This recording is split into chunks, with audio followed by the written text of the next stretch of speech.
Good morning. ITI trainee और ITI प्रशिक्षु second year के लिए एम्प्लॉयबिलिटी का एमसीक्यू हम आपके लिए सॉल्व कराने जा रहे हैं, जो कि भारत स्किल पे दिया हुआ है। और आज कुछ लड़के पेपर देकर आए हैं जो बता रहे हैं कि पूरा क्वेश्चन है भारत स्कूल स्किल पे, जो क्वेश्चन पेपर एमसीक्यू डाला हुआ है वहीं से आ रहा है।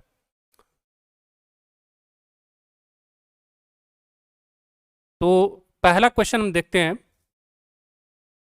पहला क्वेश्चन है the plumber fill in the blanks the pipes yesterday.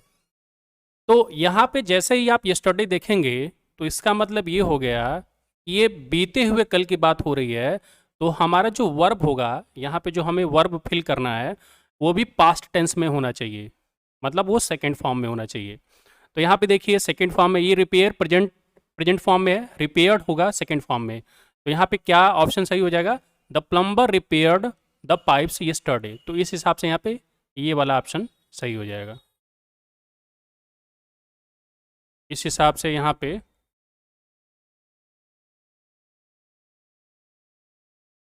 Repaired option सही हो जाएगा।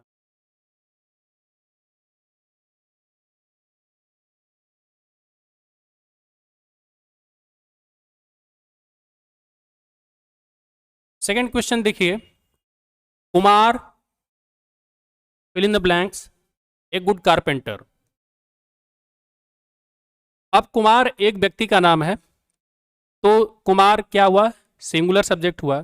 तो सिंगुलर सब्जेक्ट हुआ तो यहाँ पे जो हेल्पिंग वर्ब होगा वो भी सिंगुलर में होना चाहिए। तो आर प्लूरल हेल्पिंग वर्ब है, तो यहाँ पे सिंगुलर हेल्पिंग वर्ब कौन सा है? इज है। तो यहाँ पे क्या होगा? Kumar is a good carpenter. Third question देखिए, come tomorrow and fix the door knob this sentence is. अब आपको एक सेंटेंस दिया गया है। सेंटेंस क्या है? कम tomorrow and fix the door knob this sentence is interrogative, imperative, exclamatory और नन। इसमें से क्या है? इन चार ऑप्शन में से ये जो सेंटेंस दिया गया है क्या है? तो देखिए, इंटरोगेटिव सेंटेंस वो होता है जहाँ पे क्वेश्चन मार्क आता है लास्ट में। तो यहाँ पे देखेंगे तो ये सेंटेंस खत्म कहाँ पे हुआ है? Sorry, come tomorrow and fix the door knob. तो यहाँ पे अगर क्वेश्चन मार्क नहीं है तो इसका मतलब ये है कि ये सेंटेंस इंटरोगेटिव तो नहीं है। एक्सक्लेमेटरी अगर ये तब होता जब इस सेंटेंस में कोई आश्चर्य का भाव का बोध होता, तो ये एक्सक्लेमेटरी होता। ये सेंटेंस आपको हम सही आंसर बताने जा रहे हैं। ये सेंटेंस जो है इंपरेटिव सेंटेंस है। इंपरेटिव सेंटेंस क्या होता है? जहां पे कोई सलाह दी जाती है, आज्ञा दी जाती है, जैसे close the door, give me a glass of water, open the door. तो इसी प्रकार से यहाँ पे लिखा हुआ है कम टुमारो, कल आइए, and fix the door knob, और दरवाजे को सही करिए। तो ये सेंटेंस कैसा है? इंपरेटिव है। तो इसके लिए सही आंसर क्या हो जाएगा? इंपरेटिव। अगला क्वेश्चन है, how effective the CTS training has been. ITI के सभी प्रशिक्षुओं से मैं ये भी कहना चाहूँगा कि जब आप ये वीडियो देख रहे हैं तो आपको भारत स्किल पे जो क्वेश्चन बैंक डाला गया है एम्प्लॉयबिलिटी का, जो कि लेटेस्ट अपडेटेड है, उसी से मैं आपको ये सॉल्व करा रहा हूँ और इसी से सारे प्रश्न आ भी रहे हैं। तो थोड़ा सा आपको इसकी क्वालिटी धुंधली दिखाई देगी, इसलिए आप भारत स्किल से डाउनलोड कर लीजिएगा पीडीएफ और फिर ये सुनिएगा वीडियो, और आपको बहुत अच्छे तरीके से आंसर समझ में आएगा। अगला क्वेश्चन है, how effective the CTS training has been this sentence is. अब पिछले क्वेश्चन में जो क्वेश्चन दिया गया था उसी तरीके से यहाँ पे भी है। तो पूछा जा रहा है how effective the CTS training has been. तो सीटीएस ट्रेनिंग मतलब जो भी आईटीआई के स्टूडेंट आईटीआई पढ़ाई कर रहे हैं वो किस चीज़ की ट्रेनिंग ले रहे हैं? सीटीएस की ट्रेनिंग ले रहे हैं। क्राफ्ट्समैन ट्रेनिंग स्कीम, इसको बोला जाता है क्राफ्ट्समैन ट्रेनिंग स्कीम।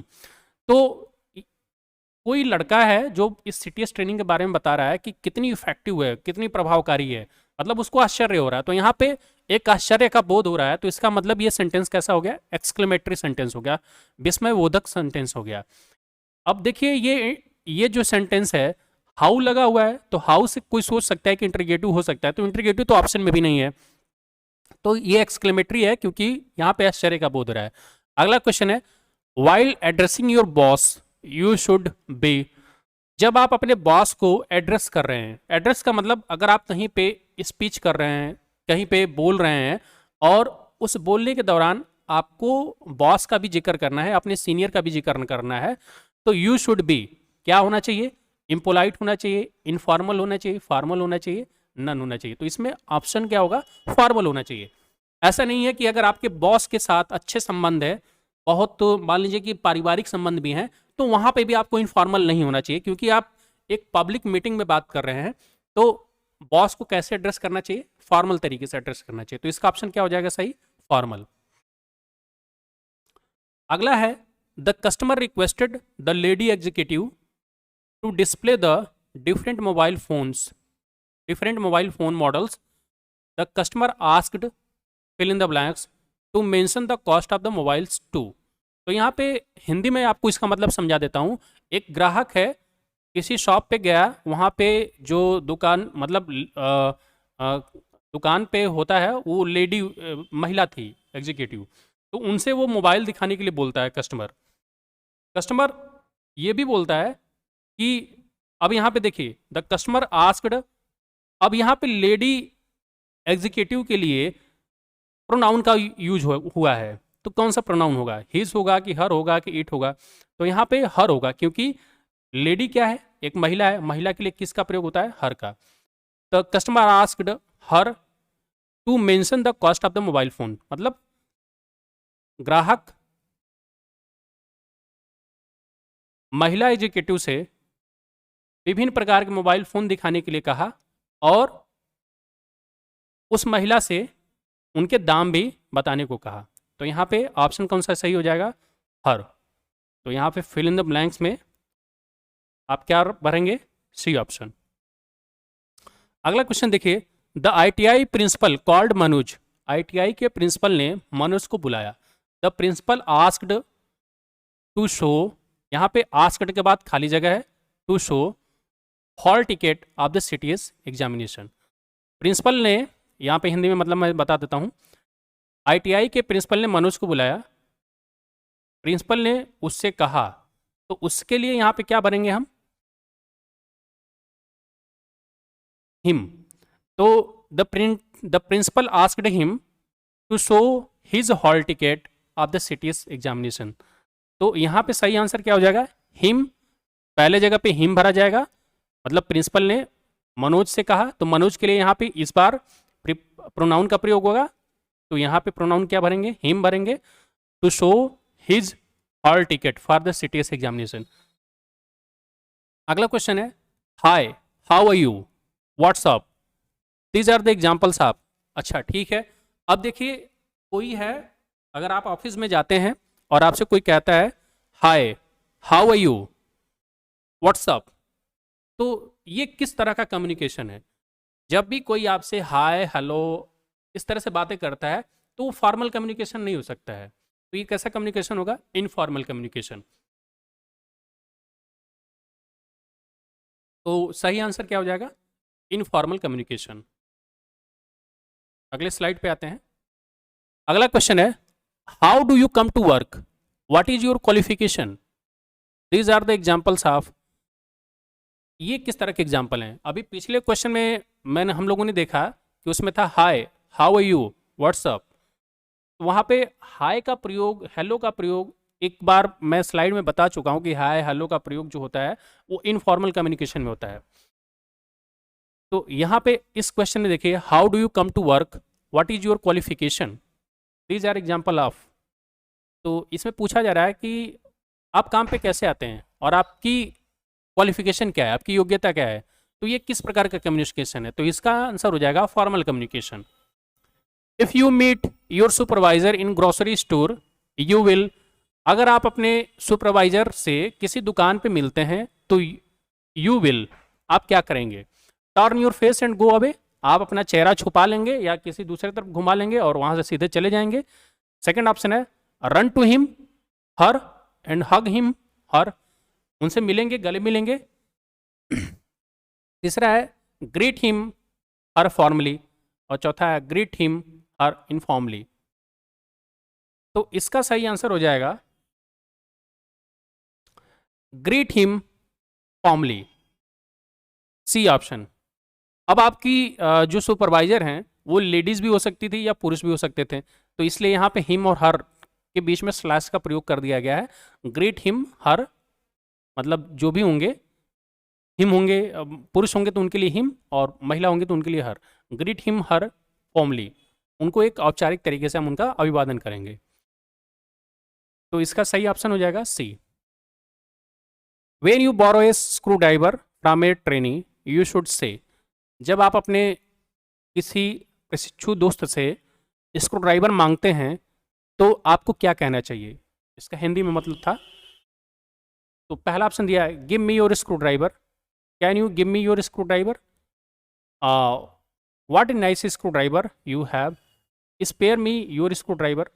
तो पहला जो है ये give me your screwdriver, आप सीधे उससे मांग ले रहे हैं, जबकि ये है can you give me your screwdriver, आप ये सही आंसर है क्योंकि आप उससे जो है परमिशन ले रहे हैं स्क्रू ड्राइवर के लिए। यहाँ पे सीधे आप मांग ले रहे हैं, आपको ये भी नहीं सोच रहे हैं कि उसको भी उसका काम हो सकता है, तो ये सबसे सही तरीका है। तो इसका आंसर सही हो जाएगा B.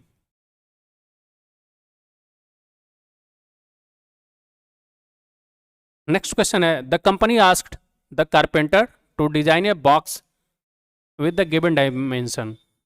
When it was approved, he made many more per company. तो यहाँ पे fill in the blanks में क्या भरना है? देखिए, company asked the carpenter, company ने कारपेंटर से कहा टू डिजाइन ए बॉक्स, एक बॉक्स बनाने के लिए और नियमित साइज का बॉक्स बनाने के लिए। When it was approved, जब ये बॉक्स अप्रूव्ड हो गया, he made many more, तो यहाँ पे क्या होगा? बॉक्स होगा कि अब एक तो पहले सैंपल बनाया, एक नमूना वाला बॉक्स बनाया, जब वो अप्रूव हो गया तो उसके बाद उस कारपेंटर ने बहुत सारे बॉक्स बनाए, तो बहुत सारे बॉक्स के लिए यहाँ पे क्या हो जाएगा? Boxes. He made many more boxes for the company.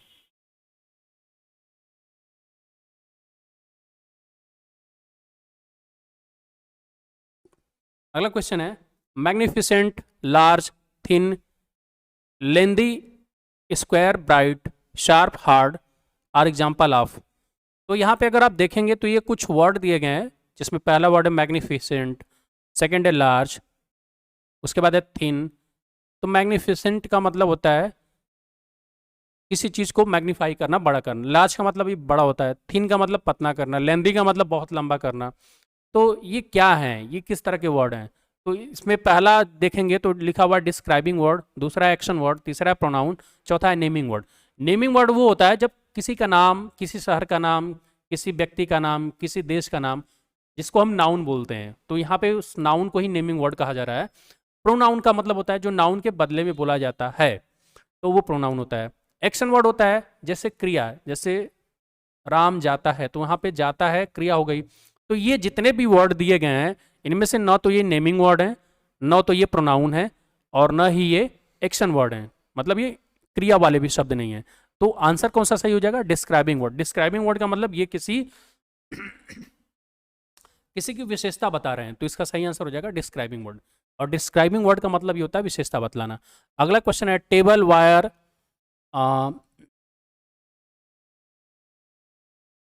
Cable, hammer, nail, pipe, motor, refrigerator are example of action word, pronoun, describing word, naming word. तो आप जान लीजिए किसी, जैसे चेयर, आपने अगर कभी इंग्लिश पढ़ा होगा 6-7 या उससे पहले की कक्षाओं में, तो उसमें आपको नाउन पढ़ाया गया होगा। तो चेयर, पेन, ये सब क्या होते हैं? नाउन होते हैं। तो नाउन को ही नेमिंग वर्ड भी बोला जाता है। तो यहाँ पे सही आंसर क्या हो जाएगा? Naming word. तो table, wire, socket, cable, hammer, nail, pipe, motor, refrigerator, ये सभी किस चीज़ के उदाहरण है? नेमिंग वर्ड के। अगला क्वेश्चन है फिक्स, मेजर, पुल, लिफ्ट, ग्राइंड, मिक्स, ऑपरेट और एग्जाम्पल ऑफ। तो फिक्स का मतलब होता है किसी चीज़ को सही करना, मेजर का मतलब होता है मापना, पुल का मतलब होता है खींचना, लिफ्ट का मतलब ऊपर उठाना, ग्राइंड का मतलब पीसना, मिक्स का मतलब मिक्सचर बनाना, ऑपरेट का मतलब चलाना। ये सभी एग्जाम्पल हैं किस चीज़ के? प्रोनाउन हैं क्या ये? नहीं, ये सभी एक्शन वर्ड हैं, क्योंकि इनसे किसी क्रिया का होने का पता चल रहा है। जैसे कि मेजर मापना एक क्रिया हो गई, पुल खींचना एक क्रिया हो गई, ऑपरेट चलाना एक क्रिया हो गई। तो ये सभी क्या है, किस चीज के उदाहरण है, एक्शन वर्ड के। Comma, full stop, question mark are examples of. तो जब किसी सेंटेंस में कॉमा का प्रयोग हो, फुल स्टॉप का प्रयोग हो, क्वेश्चन मार्क का प्रयोग हो, और ये होता ही है, तो पूछा जा रहा है कि ये जो कॉमा होता है, फुल स्टॉप होता है, क्वेश्चन मार्क होता है, ये किस चीज का उदाहरण है, तो ये पंक्चुएशन मार्क कहे जाते हैं। तो इसका सही आंसर क्या हो जाएगा, पंक्चुएशन मार्क, बी ऑप्शन सही होगा। अगला क्वेश्चन है, you are requested to complete the given assignment by Monday, this is an example of. यहाँ पे देखिए किसी कर्मचारी को, स्टाफ को, उसके सुपरवाइजर से ये सेंटेंस बोला जा रहा है, यू आर रिक्वेस्टेड, मतलब आपसे उम्मीद की जाती है बहुत पोलाइट शब्दों में, you are requested to complete the given assignment by Monday, मतलब ये जो दिया गया कार्य है आपको मंडे तक करना है। ये किस तरह का उदाहरण है, तो ये आप देखिए कि इस सेंटेंस में रिक्वेस्टेड का प्रयोग हुआ है, इसलिए ये इम्पोलाइट का मतलब होता है जो विनम्रता के साथ कम्युनिकेशन नहीं हुआ हो, तो उसको इम्पोलाइट बोलते हैं। मतलब जो कोई आपसे जो है बहुत असभ्य भाषा में बात करे, तो यहाँ पे इम्पोलाइट तरीके से तो बात हो नहीं रहा है। दूसरा है इनफॉर्मल कम्युनिकेशन। इनफॉर्मल कम्युनिकेशन का मतलब होता है जब हाय हेलो या मतलब अपने टोन में कोई दूसरों से बात करे, जैसे घर परिवार में बात करता है, तो वो इनफॉर्मल कम्युनिकेशन होता है। फॉर्मल कम्युनिकेशन क्या है, किसी ऑफिस में जब एक सुपरवाइजर या कोई एक सीनियर अपने जूनियर से बात करता है, तो उस तरह का कम्युनिकेशन है ये, तो इसको क्या बोलेंगे हम, फॉर्मल कम्युनिकेशन बोलेंगे। अगला देखिए, जेस्चर्स, फेशियल एक्सप्रेशंस, आई कॉन्टेक्ट्स और एग्जांपल ऑफ, ये क्या है, तो हाव भाव, चेहरे का एक्सप्रेशन, आई कॉन्टैक्ट और examples of verbal communication, non verbal communication, acting skill और कम्युनिकेशन स्किल। तो ये नॉन वर्बल कम्युनिकेशन है। नॉन वर्बल का मतलब ये होता है जहाँ पे मुंह से बोल करके कोई कम्युनिकेशन नहीं हो रहा है, केवल इशारों इशारों में हो रहा है। तो फेशियल एक्सप्रेशन मतलब चेहरे बना करके किसी बात को बातें करना, या आई कांटेक्ट से आंखों से आंखें मिलाकर कई लोग बातें करते हैं, तो वो क्या कहलाता है, नॉन वर्बल कम्युनिकेशन कहलाता है। अगला है, I have received complaints about workplace safety, please check them immediately and share the details with me, this is an example of. तो यहाँ पे देखिए कोई सुपरवाइजर है जो अपने जूनियर से बोल रहा है कि आई हैव रिसीव्ड कंप्लेंट्स, मैंने शिकायतें प्राप्त की हैं, अबाउट वर्कप्लेस सेफ्टी, किसके बारे में शिकायतें उसने प्राप्त किया है, जहाँ पे कार्य हो रहा है, जिस कंपनी में काम हो रहा है वहाँ पे सेफ्टी की शिकायतें उसको मिल रही है, अर्थात कि वहाँ पे सेफ्टी का माहौल नहीं है। प्लीज चेक देम इमीडिएटली, तो वो अधिकारी अपने जूनियर को बोल रहा है कि प्लीज कृपया चेक देम इमीडिएटली, उसको तुरंत चेक करिए, एंड शेयर द डिटेल्स, और उसकी जानकारी मेरे साथ साझा करिए। This is an example of casual communication, formal workplace communication, informal workplace communication और इनफॉर्मल कम्युनिकेशन। तो ये हो जाएगा formal workplace communication. Greetings help you to, अब अगला क्वेश्चन है, ग्रीटिंग्स हेल्प्स यू टू, जब आप किसी का अभिवादन करते हैं तो establish a connection with someone you meet in the formal and informal situation, establish a connection with someone you meet in a formal situation, establish a connection with someone you meet informal। तो इसका सही answer हो जाएगा A option. जब आप किसी का अभिवादन करते हैं, मतलब उसको नमस्कार प्रणाम करते हैं, तो यही ग्रीटिंग होता है। ग्रीटिंग का मतलब यही होता है, अगर आपको नहीं समझ में आया होगा, या good morning, good evening, office वगैरह में ये कल्चर चलता है, गुड मॉर्निंग गुड इवनिंग, वहाँ पे कोई प्रणाम नहीं करता है, तो ये गुड मॉर्निंग विश करना। और एक होता है कि बिना बात किए ही किसी से आप बात ही नहीं कर रहे हैं, तो वो इनफॉर्मल कम्युनिकेशन हो जाएगा। लेकिन आप ग्रीटिंग करते हैं किसी को, तो ये इससे क्या होता है, इस्टेब्लिश एक कनेक्शन होता है, मतलब एक बहुत बढ़िया संबंध बनता है with someone you meet in the formal and informal situation, जब किसी से आप फॉर्मल तरीके से मिलते हैं या इनफॉर्मल तरीके से मिलते हैं। When you meet the instructor inside or outside the ITI, it is, जब आप अपने अनुदेशक से ITI के परिसर में मिलते हैं या ITI के परिसर के बाहर मिलते हैं, तो it is always formal, always informal. तो आपको क्या होना चाहिए, तो इसका ऑप्शन होगा ऑलवेज फॉर्मल, आपको हमेशा फॉर्मल तरीके, औपचारिक तरीके से बात करना चाहिए। ये नहीं कि आईटीआई में तो आप सही तरीके से बात कर रहे हैं, फॉर्मल तरीके से बात कर रहे हैं, लेकिन आईटीआई के बाहर एकदम आप का टोन ही जो है बदल गया है। तो ऐसा नहीं होना चाहिए। जब आप कभी भी अपने अनुदेशक, आईटीआई में जो आपके टीचर होते हैं उनको इंस्ट्रक्टर बोला जाता है, अनुदेशक बोला जाता है, उनसे आप आईटीआई के परिसर में या उसके बाहर मिलते हैं तो आपको हमेशा ऑलवेज फॉर्मल होना चाहिए। तो इसका सही आंसर हो जाएगा always formal. In the context of an interview greeting is to be used. एक इंटरव्यू के संदर्भ में आपको अभिवादन कैसा करना चाहिए? Formal, informal, friendly, cordial. तो यहाँ पे जो ग्रीटिंग होना चाहिए, जब आप इंटरव्यू के लिए जाते हैं तो जो आपका इंटरव्यूअर होता है आप उसको गुड मॉर्निंग बोलते हैं, तो ये कैसा होना चाहिए? फॉर्मल होना चाहिए। तो ये मतलब गुड मॉर्निंग बोलते हैं तो फॉर्मल हो ही गया। तो यही है गुड मॉर्निंग। अगर सुबह के टाइम में मिलते हैं, इंटरव्यू दे रहे हैं, तो गुड मॉर्निंग बोलेंगे, और इवनिंग टाइम में हो रहा है इंटरव्यू तो आप गुड इवनिंग बोलेंगे, और दोपहर के बाद हो रहा है तो गुड आफ्टरनून बोल सकते हैं। तो वो फॉर्मल तरीका हो गया। तो यही बोला जा रहा है कि इन the context of an interview, interview के संदर्भ में ग्रीटिंग जो होना चाहिए कैसा होना चाहिए? फॉर्मल होना चाहिए। तो इसका सही आंसर हो जाएगा formal. When you make an inquiry in a bank, it is situation. जब आप एक बैंक में इंक्वायरी करते हैं तो ये किस तरह का कम्युनिकेशन है? तो इसका सही आंसर हो जाएगा फॉर्मल, फॉर्मल कम्युनिकेशन है। During the covid pandemic it is better. अच्छा, ये सिचुएशन देखिए, ड्यूरिंग द कोविड-19 पैंडेमिक, जब 2020 में कोरोना का काल चल रहा था तो उसी के बारे में बोला जा रहा है कि it is better to wave hands than shake hands. तो किसी से जैसे आप लोग मिलते हैं या हम लोग मिलते हैं तो उसमें एक दूसरे से लोग हाथ मिला करके हाथ मिलाते हैं। तो पैंडेमिक के टाइम पे ये नहीं करना चाहिए था। ये बताया जा रहा है कि उसमें आपको क्या करना चाहिए था? वेव हैंड्स, मतलब हाथ बिना मिलाए ही ऐसे हाथ हिला करके उनसे अभिवादन करना चाहिए था। एंड से नमस्ते देन, और नमस्ते कहना चाहिए था देन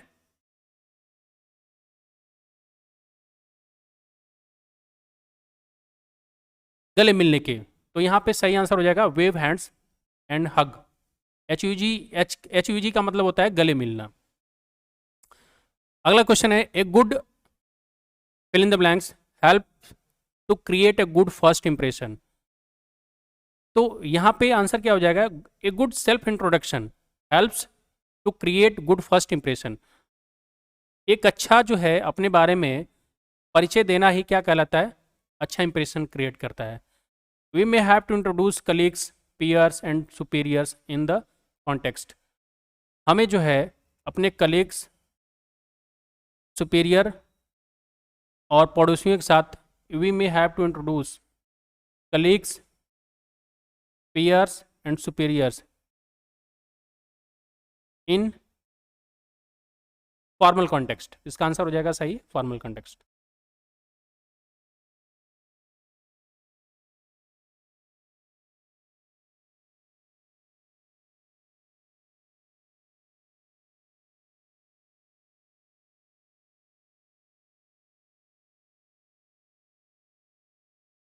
आईटीआई स्टूडेंट्स ध्यान दें, अगले क्वेश्चन पे हम लोग चलते हैं, एम्प्लॉयबिलिटी स्किल का। और आज हमने देखा है कि आईटीआई की परीक्षाएं जो सीबीटी की हुई हैं तो उसमें से एम्प्लॉयबिलिटी के जो प्रश्न आ रहे हैं उस हिसाब से हमने कुछ सेलेक्ट भी किया है इसमें प्रश्न। और ये अगर आप देख करके जाते हैं तो एम्प्लॉयबिलिटी में आप बहुत अच्छा स्कोर करके आएंगे। तो पहला क्वेश्चन देखिए, फॉर इफेक्टिव कम्युनिकेशन, प्रभावकारी वार्ता के लिए क्या होना चाहिए? क्वेश्चन नंबर 99 आप देखिए, for effective communication fill in the blanks. अब इसमें आपको जो 4 ऑप्शन दिए गए हैं इसमें से सही ऑप्शन चूज करके यहाँ पे सेलेक्ट करना है। तो अगर आप कहीं पे आपका 4 लोग बैठ करके बातें कर रहे हैं और आप चाहते हैं कि वहाँ पे क्वालिटी तरीके का डिबेट हो, बात जो है बहुत लॉजिकल हो, तो वहाँ पे क्या करना चाहिए कि आपको लिसन करना चाहिए एंड टॉक केयरफुली, मतलब आपको ध्यान से सुनना चाहिए और ध्यान से बोलना चाहिए।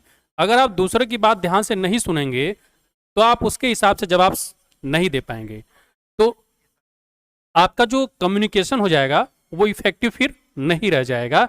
लेकिन प्रश्न क्या पूछ रहा है, फॉर इफेक्टिव कम्युनिकेशन क्या होना चाहिए, लिसन एंड टॉक केयरफुली। इसका मतलब इसका जो आंसर हो जाएगा ये वाला ऑप्शन सी सही हो जाएगा, लिसन एंड टॉक केयरफुली।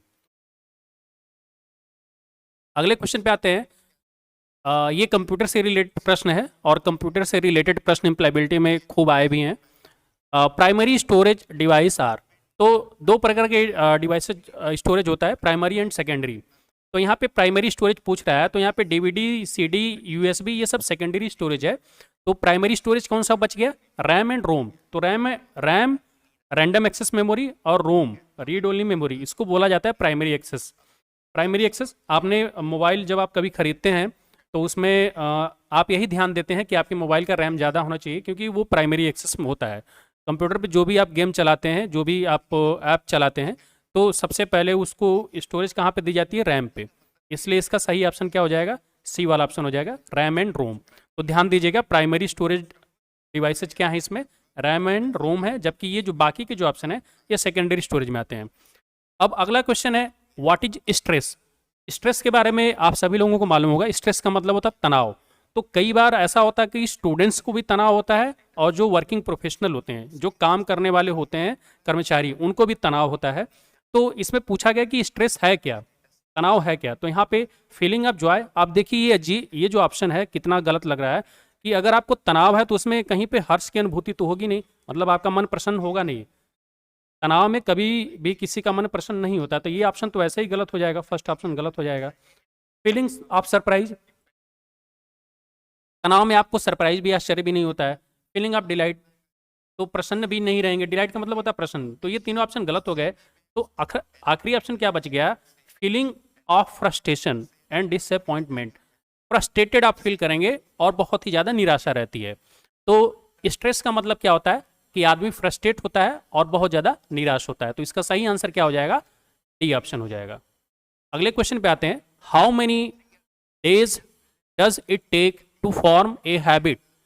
पूछा यह जा रहा है कि कितने दिन लगते हैं अपने अंदर किसी भी हैबिट को लाने के लिए, अपने अंदर किसी भी अच्छी आदत को लाने के लिए कितना दिन लगता है। तो इसमें आपका आंसर हो जाएगा 21। तो ये याद कर लीजिएगा कि किसी भी अच्छी आदत को अपने अंदर डालने के लिए, जैसे आप सुबह 6 बजे रोज जगना चाहते हैं, तो आपको कम से कम 21 दिन ये अभ्यास करना पड़ेगा अपने मन को। ये या आप पढ़ने का ये अभ्यास करते हैं या आप काम करने का ये अभ्यास करते हैं, कोई आपको मान लीजिए काम दे दिया गया है और वो काम करना है, भले आपका मन नहीं लग रहा है लेकिन आपको आदत में डालना पड़ेगा। तो कम से कम 21 दिन अभ्यास करेंगे तो वो आपका हैबिट में आ जाएगा। अगला क्वेश्चन है, फैक्ट्रीज एक्ट वाज इंट्रोड्यूस इन। तो इसका सही आंसर हो जाएगा फैक्ट्रीज एक्ट, मतलब कर्मचारियों के लिए श्रमिक या कार्यालय जो कानून था वो कब लाया गया, तो 1948 में। तो इसका सही आंसर हो जाएगा ए ऑप्शन। वेजेज और पेड, वेजेज का मतलब यहाँ पे ये है कि जब भी कोई श्रमिक काम करता है तो उसको एक वेतन मिलता है। तो वेतन कब दिया जाता है, तो ये डेली बेसिस, डेली लिखा गया है, मंथली, क्वार्टरली, ईयरली। साल भर पे तो किसी को वेतन मिलता नहीं है। क्वार्टरली का मतलब साल भर में 12 महीने होते हैं, तो उसको 4 से डिवाइड कर देंगे तो 3-3 महीने पे क्वार्टर बन गया। तो इसका मतलब 3-3 महीने पे भी वेतन नहीं मिलता है। वेतन देने का तरीका क्या है, मंथली। जैसे आपने देखा होगा कि बहुत सारे राज्य सरकार के कर्मचारी और जो सेंट्रल गवर्नमेंट के कर्मचारी होते हैं उनको मंथली पेमेंट मिलता है, और इवन आप प्राइवेट सेक्टर में भी कहीं पे काम करते हैं तो भी आपको मंथली पेमेंट ही मिलता है। तो वेजेस और पेड, वेजेस कैसे पेड किए जाते हैं, मंथली। अगला क्वेश्चन है, when a worker contribute to bring the best output by using the available resource the worker is. अब एक ये प्रश्न बहुत ही अच्छा है, जब एक कर्मचारी ब्रिंग द बेस्ट आउटपुट, अपना पूरा मेहनत लगाता है, और मेहनत भी कैसे लगाता है, जो भी जहां पे वो काम कर रहा है वहां पे जो भी उपलब्ध मशीनें हैं उन्हीं मशीनों पे काम करके वो बेस्ट आउटपुट देता है। तो इस तरह के कर्मचारी को क्या बोला जा सकता है, प्रोडक्टिव, इफेक्टिव, रिलायबल, सेल्फिश। तो सेल्फिश का मतलब होता है स्वार्थी, तो ये तो आंसर होगा नहीं। इसके लिए बोला जाएगा प्रोडक्टिव, क्योंकि जो भी आपके पास संसाधन ऐसा नहीं है कि बहुत अच्छी अच्छी मशीनें हैं, लेकिन जो भी मशीनें हैं उन्हीं में से वो उपयोग करके बहुत ही अच्छा आउटपुट दे रहा है, तो वो जो कर्मचारी है उसको क्या बोला जाएगा, प्रोडक्टिव। अगला क्वेश्चन है पीपीई मीन्स। तो अगर आप लोगों ने फर्स्ट ईयर इलेक्ट्रिशियन थ्योरी के क्लासेस ली होंगी तो उसमें एलाइड ट्रेड में ये पढ़ाया गया था कि पीपीई का मतलब क्या होता है। तो पीपीई का मतलब होता है पर्सनल प्रोटेक्टिव इक्विपमेंट। तो यहाँ पे सीधे सीधे उसका फुल फॉर्म पूछा गया है, पीपीई मीन्स। तो आपने कोरोना के टाइम में भी देखा होगा कि पीपीई का नाम बहुत चला था। तो डॉक्टर वगैरह जो पूरा कवर होते थे, अपनी सेफ्टी के लिए जो भी इक्विपमेंट पहना जाता है वही पीपीई कहलाता है। जैसे अगर आप कहीं ऐसे कार्यालय में काम कर रहे हैं जहां पे आपको ग्लव्स पहनना है तो पीपीई होगा। तो यहाँ पे पीपीई का फुल फॉर्म क्या होगा, पर्सनल प्रोटेक्टिव इक्विपमेंट। तो कौन सा ऑप्शन सही दिखाई दे रहा है आपको, बी ऑप्शन।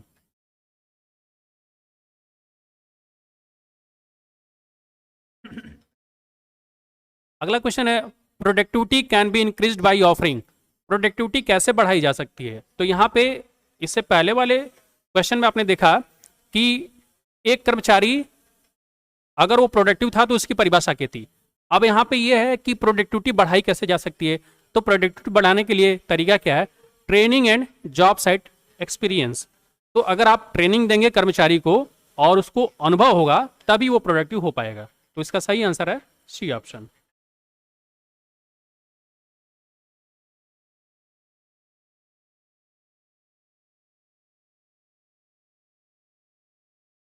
अगला क्वेश्चन देखिए, everything about a person on the internet like profile on Facebook Twitter and Instagram is called. तो इस तरह के क्वेश्चन के बारे में आप बहुत भली भांति परिचित हैं। पूछा क्या जा रहा है, मैं हिंदी में एक बार आपको समझा देता हूं कि आपने कभी फेसबुक चलाया होगा, ट्विटर चलाया होगा या इंस्टाग्राम चलाया होगा। तो फेसबुक के बारे में ज़्यादातर लोग परिचित हैं। तो फेसबुक बनाते समय सबसे पहले साइन अप करते हैं। साइन अप जब करते हैं तो उसमें आपका यूज़र नेम, कॉन्टैक्ट नंबर, ये डिटेल मांगता है, आपकी क्वालिफिकेशन क्या थी, आपने ग्रेजुएशन किया है, किस साल में किया है। तो ये जो पूरा आप डिटेल देते हैं तो उसके बाद वो फेसबुक आपका एक प्रोफाइल बना देता है। तो जब आप लॉगिन करते हैं तो आपका प्रोफाइल पूरा डिस्प्ले होता है, मतलब पूरा स्क्रीन पे आपके बारे में जानकारी दिखाई देती है। तो इसको क्या बोलते हैं, एवरीथिंग अबाउट ए पर्सन, मतलब एक व्यक्ति के बारे में सभी जानकारी इंटरनेट पर, लाइक प्रोफाइल, जिसको प्रोफाइल बोला जाता है। और किस पे होती है वो प्रोफाइल, फेसबुक पे होती है, ट्विटर पे होती है, इंस्टाग्राम पे हो, तो उसको क्या बोला जाता है,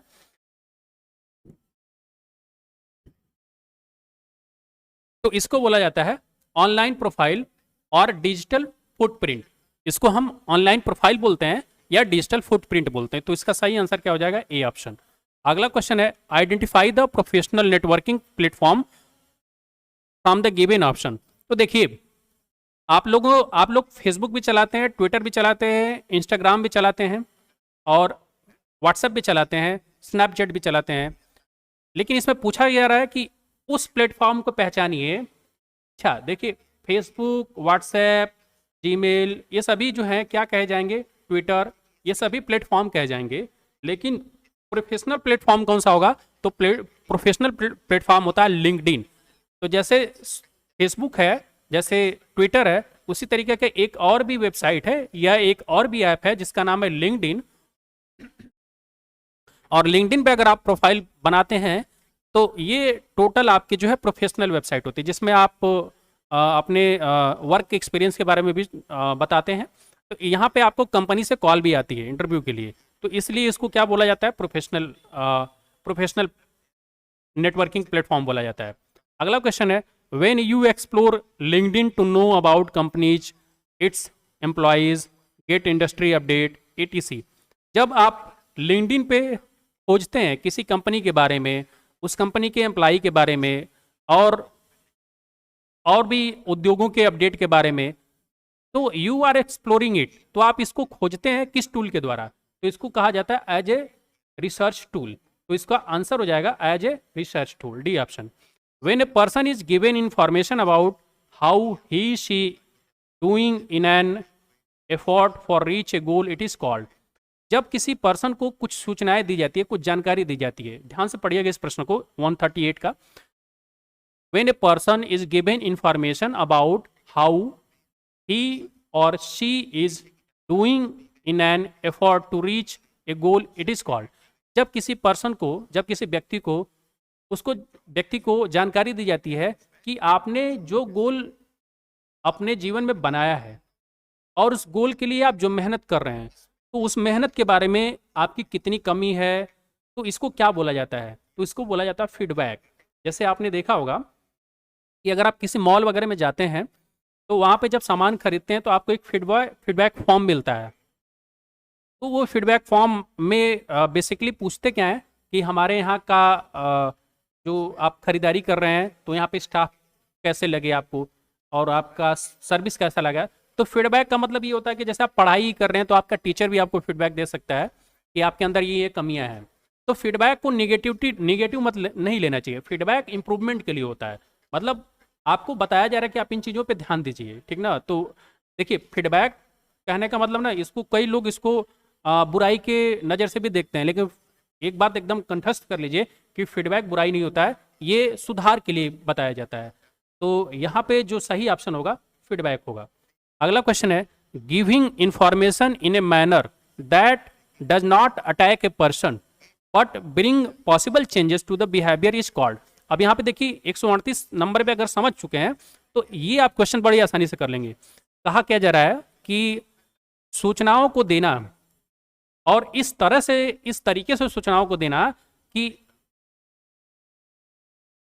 इस सूचना देने से व्यक्ति पे कोई निजी अटैक ना हो, मतलब उस पर कोई आक्रमण ना हो, या कोई व्यक्ति अपने आप को ग्लानि ना महसूस करे, लेकिन इन सूचनाओं को पा करके वो अपने जीवन में जो संभव चेंजेज है, परिवर्तन है, उसको अपने बिहेवियर में, अपने आदत में भी करके दिखाए।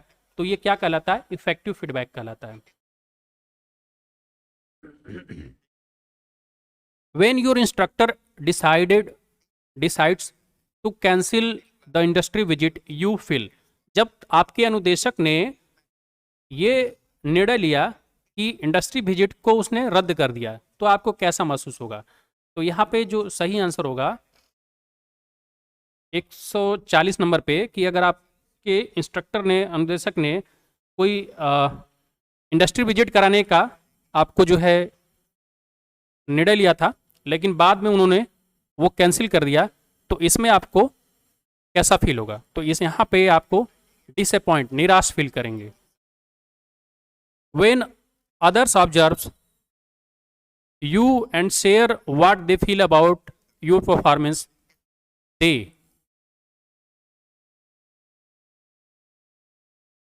जब आपके बारे में दूसरे कुछ ऑब्जर्व करते हैं, कुछ परीक्षण करते हैं, मतलब कुछ बारीकी से अध्ययन करते हैं और वो शेयर करते हैं जो उन्होंने फील किया था आपके परफॉर्मेंस के बारे में, तो उसको क्या कहना चाहिए? Want to make you feel bad? क्या आपको वो बुरा महसूस कराने के लिए ऐसा किए थे? Don't like you, क्या वो आपको पसंद नहीं करते थे इसलिए आपके बारे में ऑब्जर्व किए और आपको बताए? आर योर एनिमीज, या क्या वो आपके दुश्मन थे? नहीं, ये तीनों ऑप्शन गलत हैं, क्योंकि आपके बारे में अगर किसी व्यक्ति ने इतना अध्ययन करके आपको कुछ कमियां बताई है तो आपका वो दुश्मन नहीं हो सकता है, आपको पसंद करने वाला नहीं हो, मतलब आपको ना पसंद करने वाला भी नहीं हो सकता है, और ऐसा भी उसका मकसद नहीं था कि आपको बुरा फील कराए। एक्चुअल में वो क्या था? Are giving you feedback for improvement, आपको वो एक फीडबैक दे रहा था कि आप अपने अंदर सुधार लाइए, ताकि वो आपका वेल विशर था, क्योंकि आपको जो आपके अंदर गलत आदतें थी उनको नोटिस किया और आपको बताया कि आप ये अपने अंदर सुधार लाइए। अगला क्वेश्चन है an employee get feedback from supervisor HR and other colleagues to. एक कर्मचारी अपने सुपरवाइजर से, एचआर से और अपने इवन अपने कलीग से भी कुछ फीडबैक पाता है, तो किस लिए पाता है वो? तो वो पाता है इम्प्रूवमेंट के लिए, सुधार के लिए।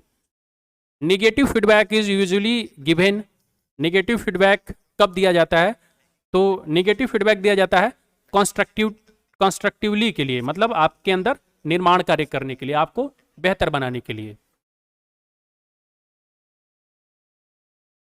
अगला है the electronic form of formal written communication that can be sent through the internet to many people across the world is called. देखिए electronic form of formal written, आप जो है कंप्यूटर पर बैठ के कोई एक पत्र लिखते हैं तो उसको हम क्या बोलेंगे, फॉर्मल रिटन कम्युनिकेशन बोलेंगे। और किस मीडियम पे, इलेक्ट्रॉनिक मीडियम पे। तो यहाँ पे कह रहा है कि the electronic form of formal written communication that can be sent, जो भेजा जाता है through the internet to many people across the world, बहुत सारे लोगों को भेजा जाता है विश्व भर में, उसको क्या बोलते हैं? तो उसको बोला जाता है ईमेल। ईमेल का नाम ये होता है इलेक्ट्रॉनिक मेल।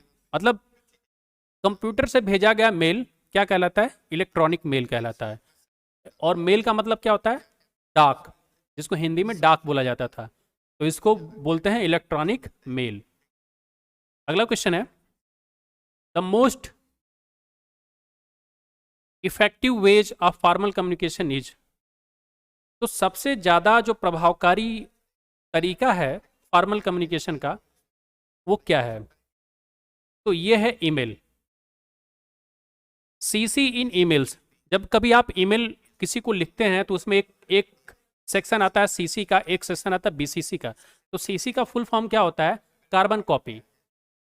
और बीसीसी इन ईमेल, तो ईमेल में बीसीसी का भी आता है, एक कॉलम, एक पंक्ति आती है। तो बीसीसी का मतलब क्या होता है?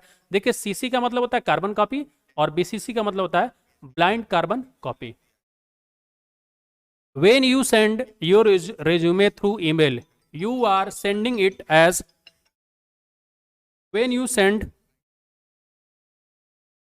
your resume through email, you are sending it as, जब कभी आप ईमेल के थ्रू अपना रिज्यूमे भेजते हैं तो उसको कैसे भेजते हैं? अटैचमेंट करके। तो एक सेक्शन आता है ईमेल में, जब आपको कोई पीडीएफ वगैरह भेजना होता है, मान लीजिए ईमेल तो आपने लिख लिया लेकिन उसमें आपको कोई एक पीडीएफ भेजना है या कोई इमेज भेजना है, तो उसको कैसे भेजेंगे? तो अटैचमेंट करके एक आता है, तो अटैचमेंट पे क्लिक करेंगे, फिर ब्राउज करेंगे। ब्राउज का मतलब अपने लोकल कंप्यूटर से जो भी आपका पीडीएफ में लिखा हुआ है आपने रिज्यूमे, वो भेज सकते हैं, अटैच कर सकते हैं। तो इसका सही आंसर होगा attachment. When your classmate is giving suggestion on your performance, you are receiving, जब आपके क्लासमेट, आपके सहपाठी आपको कुछ सलाह देते हैं, सुझाव देते हैं आपके प्रदर्शन पे, आपके परफॉर्मेंस पे, तो यू आर रिसीविंग, इसको क्या बोलेंगे? इस तरह के क्वेश्चन आपने देखा है, तो इसको बोलेंगे फीडबैक। जब भी कोई आपके साथी आपको कुछ सुझाव देते हैं कि आपके प्रदर्शन में ये कमी थी, तो वो आपकी बुराई नहीं कर रहे हैं, वो आपको एक फीडबैक दे रहे हैं, मतलब सुधार के लिए आपको बता रहे हैं। Power point files have extension, तो देखिए जितने भी कंप्यूटर पे फाइलें होती है, जैसे पीडीएफ हो गया, जैसे वर्ड हो गया, तो वर्ड के लिए डॉक होता है। और एक्सेल पे काम करते हैं तो वर्ड पे जो अभी आप एप्लीकेशन लिखते हैं तो उसके लिए एक्सटेंशन क्या होता है? डॉक। जैसे आप कोई भी, मान लीजिए आपने एप्लीकेशन लिखा और जब उसको सेव करेंगे और फाइल के प्रॉपर्टीज में जाकर चेक करेंगे तो उसमें डॉक लगा हुआ। एक्सेल पे मान लीजिए आप काम कर रहे हैं और एक्सेल को आपने सेव कर दिया, तो उसको भी प्रॉपर्टी पे चेक करेंगे तो .xls होता है। तो ये एक्सेल के लिए एक्सटेंशन होता है। लेकिन इसमें पूछा गया कि पावर पॉइंट का एक्सटेंशन क्या होता है? पावर पॉइंट पे क्या होता है? प्रेजेंटेशन दिया जाता है, प्रेजेंटेशन स्लाइड बना करके उसको दिखाया जाता है। अगर आपने कंपनी में देखा होगा कि मान लीजिए कोई एक कंपनी है जो बिल्डिंग निर्माण का काम करती है, तो सबसे पहले वो अपने ग्राहकों को दिखाएगी कि हम आपका इस तरह का बिल्डिंग बनाकर दिखाएंगे। तो वो किस पे दिखाएंगे? ऑनलाइन कंप्यूटर के किस ऐप पे? तो वो दिखाते हैं पावर पॉइंट पे। तो पावर पॉइंट का एक्सटेंशन क्या होता है? तो यहाँ पे तो ये ऑप्शन तो गलत हो जाएगा क्योंकि पावर पॉइंट का एक्सटेंशन पूछा है, जबकि ये किसका होता है? वर्ड का होता है, ये एक्सेल का होता है। और जेपीजी किसका होता है? जब आप कंप्यूटर पे कोई इमेज सेव करते हैं तो उसका एक्सटेंशन क्या होता है? .jpg। तो ये भी गलत हो जाएगा। तो पावर पॉइंट का याद रखिएगा कि .pptx होता है। तो पावर पॉइंट का एक्सटेंशन क्या होता है? .pptx।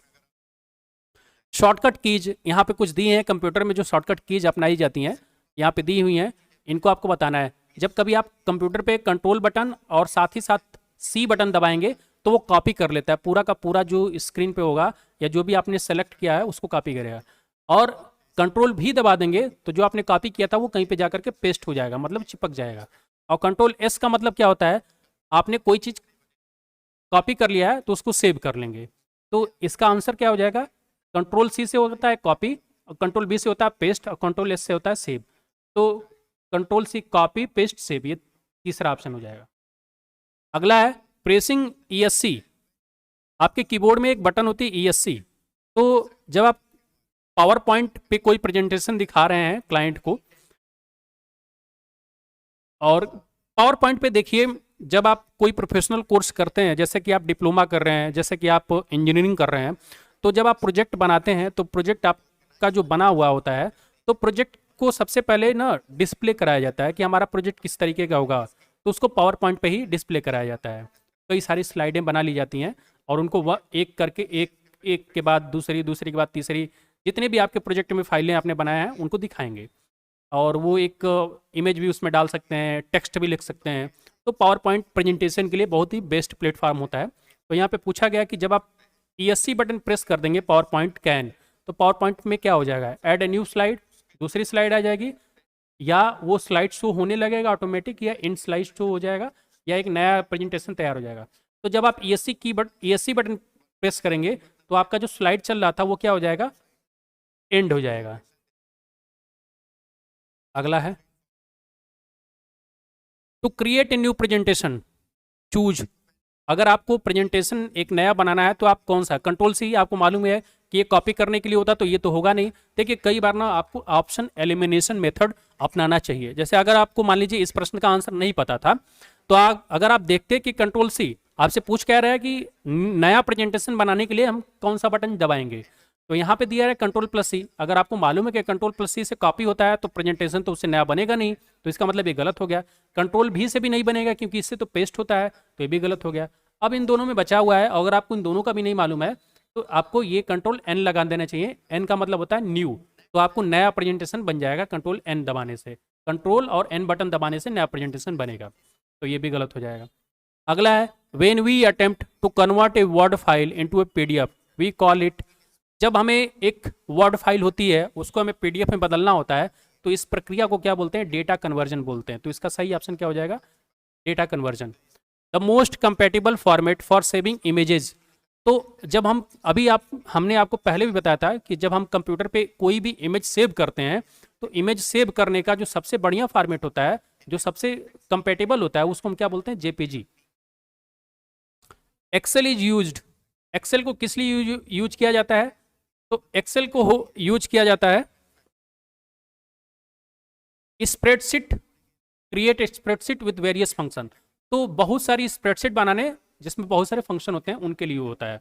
स्प्रेडशीट में आप किसी भी स्कूल का पूरा डेटा मैनेज कर सकते हैं, जिसमें स्टूडेंट का नेम लिख सकते हैं पूरा कॉलम में, उनके कॉन्टैक्ट नंबर लिख सकते हैं, उनका एड्रेस लिख सकते हैं, ठीक है। तो ये सारी जानकारी उसमें बना सकते हैं।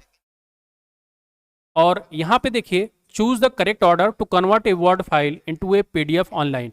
जब आपको कभी एक वर्ड फाइल को PDF में बदलना हो ऑनलाइन, तो आप क्या करेंगे, तो इसके लिए आपको कुछ स्टेप दिए गए हैं और इन स्टेप को आपको सही क्रम में बनाना है। तो पहला स्टेप है download the file when converted. तो ये तो सबसे आखिरी स्टेप होगा ना, तो ये जो फर्स्ट वाला दिया है ये सबसे आखिरी होगा, क्योंकि जब आपकी फाइल कन्वर्ट हो जाएगी तब ना डाउनलोड करेंगे।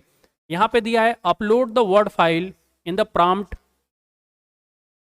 On clicking the site online. तो आपको कह रहा है कि आप जो है अपना जो फाइल है उसको, जो ऑनलाइन साइट है जहाँ पे आप कन्वर्ट करेंगे उस पर अपलोड करेंगे।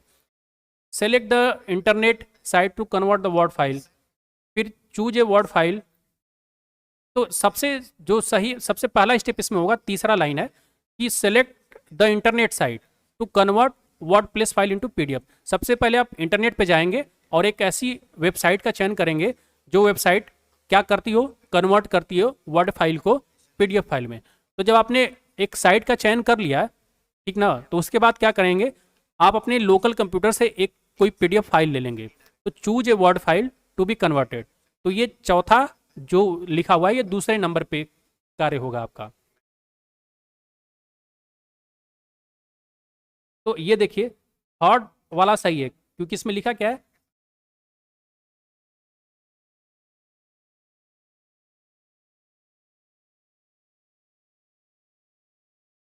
यहाँ पे ये होगा थर्ड। तो सबसे पहले क्या करेंगे, आप एक इंटरनेट पे जा करके साइट का चयन करेंगे, फिर उस साइट पे जा करके अपने PDF, अपने जो डॉक्यूमेंट फाइल है, वर्ड फाइल है, उसको सेलेक्ट करेंगे। फिर उसके बाद अपलोड द वर्ड फाइल, आप उस अपने फाइल को अपलोड कर देंगे। फिर क्या करेंगे, जब अपलोड कर देंगे तो वो ऑनलाइन कन्वर्ट कर देगा। फिर पहला स्टेप आ जाएगा, डाउनलोड कर लेंगे फाइल, क्योंकि आपकी फाइल अब किस में बदल चुकी होगी, आपकी फाइल बदल चुकी होगी पीडीएफ में। तो ये स्टेप है। तो सबसे पहले ये वाला काम करेंगे तीसरे लाइन में, और तीसरे लाइन में क्या लिखा है, सेलेक्ट करेंगे, select the internet site to be converted, select the site. सबसे पहले काम आप इंटरनेट पे जाके एक वेबसाइट का चयन करेंगे, ये वाला तीसरा लाइन है। चलिए इसका आंसर जो है ये है, इसको ध्यान दीजिएगा। सबसे पहला स्टेप इसमें तीसरा वाला होगा, फिर उसके बाद चौथा वाला होगा, फिर उसके बाद दूसरा वाला होगा, फिर उसके बाद पहला स्टेप। इसको ध्यान रखिएगा, सबसे पहले तीसरे स्टेप पे काम करेंगे, सेलेक्ट द इंटरनेट साइट। फिर उसके बाद चौथे स्टेप पे choose the word file to be converted. फिर उसके बाद दूसरे स्टेप पे अपलोड द वर्ड फाइल। फिर उसके बाद पहले स्टेप पे। फिर अगला है जेपीजी का फुल फॉर्म क्या होता है। जैसा कि आपको बताया गया कि जो कंप्यूटर पे इमेजेस सेव किया जाता है उसको जेपीजी, सबसे बढ़िया जो फॉर्मेट होता है वो जेपीजी होता है। तो जेपीजी का फुल फॉर्म क्या होता है, तो 185 नंबर का क्वेश्चन है, जेपीजी मीन्स, तो इसका होता है ज्वाइंट फोटोग्राफिक ग्रुप। अगला है एसवीजी फाइल मीन्स, तो एसवीजी फाइल जैसे कि इमेज को सेव किस में किया जाता है, जेपीजी में। इमेज को और किस फॉर्मेट में सेव किया जा सकता है, इमेज को पीएनजी फॉर्मेट में भी सेव किया जा सकता है, इमेज को एसवीजी फॉर्मेट में भी सेव किया जा सकता है। जितनी भी वेबसाइट होती हैं उनके जो आइकन्स होते हैं वो एसवीजी फॉर्मेट में होते हैं। तो एसवीजी का पूरा नाम क्या है, तो इसका होता है स्केलेबल वेक्टर ग्राफिक्स। तो इसका सही ऑप्शन क्या हो जाएगा, fourth option. Participants in live seminars and discussion, participants in live seminars and discussion can fill in the blanks when it is enabled। तो पार्टिसिपेंट्स जो होते हैं, कई बार आपने देखा जूम एक ऐप है जिसपे लोग लाइव सेमिनार करते हैं, लाइव मीटिंग करते हैं। उस पे जो पार्टिसिपेंट्स होते हैं लाइव सेमिनार में, जब डिस्कशन स्टार्ट करते हैं तो वो क्या करते हैं, इंटरेक्ट करते हैं, बातचीत करते हैं। When it is enabled, जब वो इनेबल हो जाता है। अगला है वाईफाई स्टैंड्स फॉर, तो आपने कई बार वाईफाई, जब आपके मोबाइल में अपना पर्सनल हॉटस्पॉट चालू करते हैं तो आपके मोबाइल से दूसरा भी कोई डेटा यूज कर सकता है वाईफाई के माध्यम से। तो वाईफाई का पूरा नाम क्या होता है, तो इसका ध्यान दीजिएगा, ये बहुत ही क्वेश्चन इंपॉर्टेंट है। वायरलेस फिडेलिटी, तो इसका सही आंसर हो जाएगा A option, wireless Fidelity.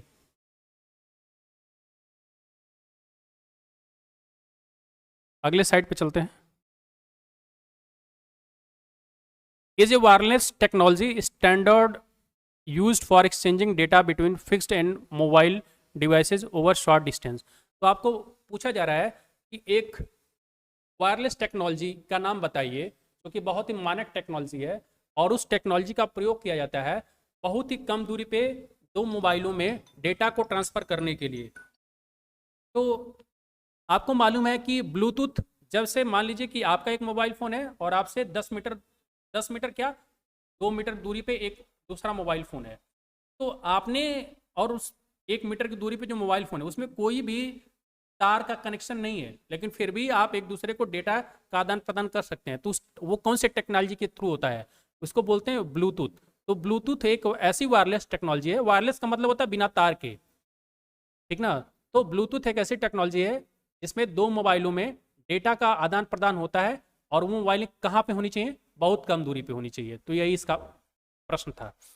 When we share photos and videos from our Android smartphone to the computer to see them on a larger screen, we are, जब हम share करते हैं, फोटो को शेयर करते हैं, वीडियो को शेयर करते हैं अपने एंड्रॉयड स्मार्टफोन से कंप्यूटर पे, उनको लार्ज स्क्रीन पे देखने के लिए, तो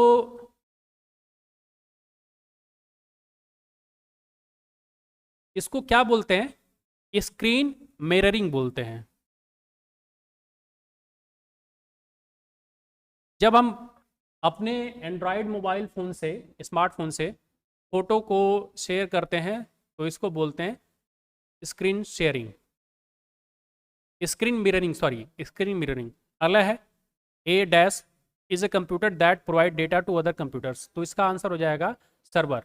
सर्वर एक ऐसा कंप्यूटर होता है, जैसे मान लीजिए कि आप गूगल पे कोई भी चीज सर्च कर रहे हैं, तो आप ही के जैसे हजारों और लाखों लोग गूगल पे लोग सर्च कर रहे हैं, तो आखिर में लाखों लोगों को जो डेटा मिलता है, मान लीजिए आप गूगल पे किसी जीएस का प्रश्न सर्च कर रहे हैं, कोई किसी चीज के रेलवे के बारे में सर्च कर रहा है, तो एक सर्वर होता है, एक कंप्यूटर होता है, उसको सर्वर बोला जाता है। वही सर्वर जो है सभी लोगों को डेटा जानकारी देता है।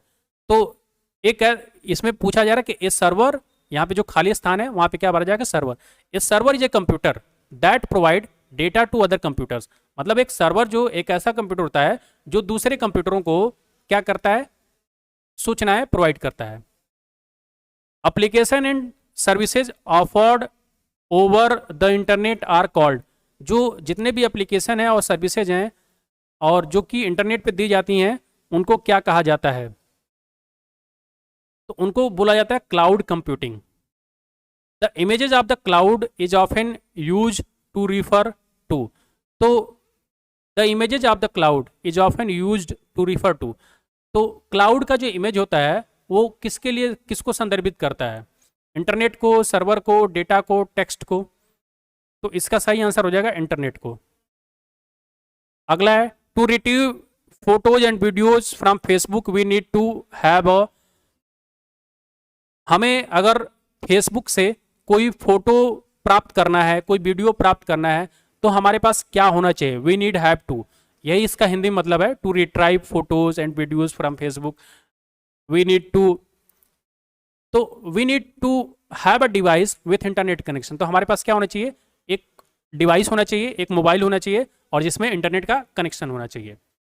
तो अगर हमारे पास एक मोबाइल फ़ोन है और उसमें इंटरनेट है, तो उस मोबाइल फ़ोन पे हम इंटरनेट के माध्यम से फेसबुक से कोई भी फोटो वीडियो प्राप्त कर लेते हैं।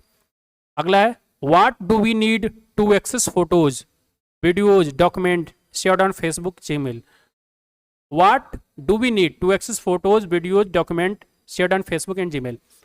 कह रहा कि हमें क्या चीज़ की जरूरत पड़ती है जब हम फेसबुक से या जीमेल से फोटो को, वीडियोज को या डॉक्यूमेंट को प्राप्त करना चाहते हैं।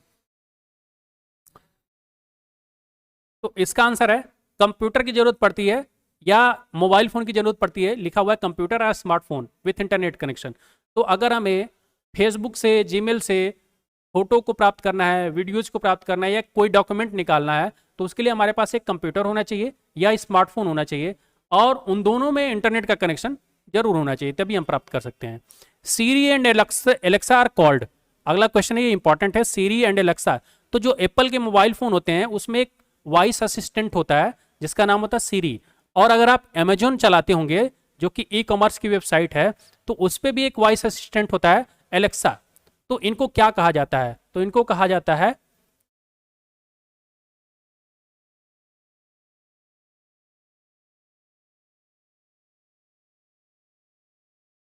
ईमेल स्मार्ट असिस्टेंट, इनको बोला जाता है। इसमें देखिए ये थोड़ा सा दिखाई नहीं दे रहा है, इसको बोलते हैं स्मार्ट असिस्टेंट। स्मार्ट असिस्टेंट इसलिए बोला जाता है क्योंकि एक सॉफ्टवेयर होता है और ये आपकी वॉइस से आपकी वॉइस को रिकॉग्नाइज करता है, पहचानता है। और आप एक बार एलेक्सा से बोलेंगे कुछ भी तो आपको सर्च करके तुरंत चीज़ें दे देता है। An important aspect of being a successful entrepreneur is. तो एक सफल उद्यमी बनने के लिए सबसे महत्वपूर्ण एस्पेक्ट क्या है, तो इसके लिए है हैविंग एन एंटरप्रेन्योर माइंडसेट। तो इसके लिए आपको एक उद्यमी का माइंडसेट होना चाहिए। तो आज के लिए इतना ही, और मैं आप सभी लोगों से रिक्वेस्ट करता हूं, इलेक्ट्रीशियन और फिटर या किसी भी ट्रेड के जो स्टूडेंट हैं जिनका सीबीटी एग्जाम होने वाला है, तो एक बार ये वीडियो अवश्य देखें क्योंकि इससे आपको बहुत सारे प्रश्न फंसेंगे एम्प्लॉयबिलिटी के। Thank you.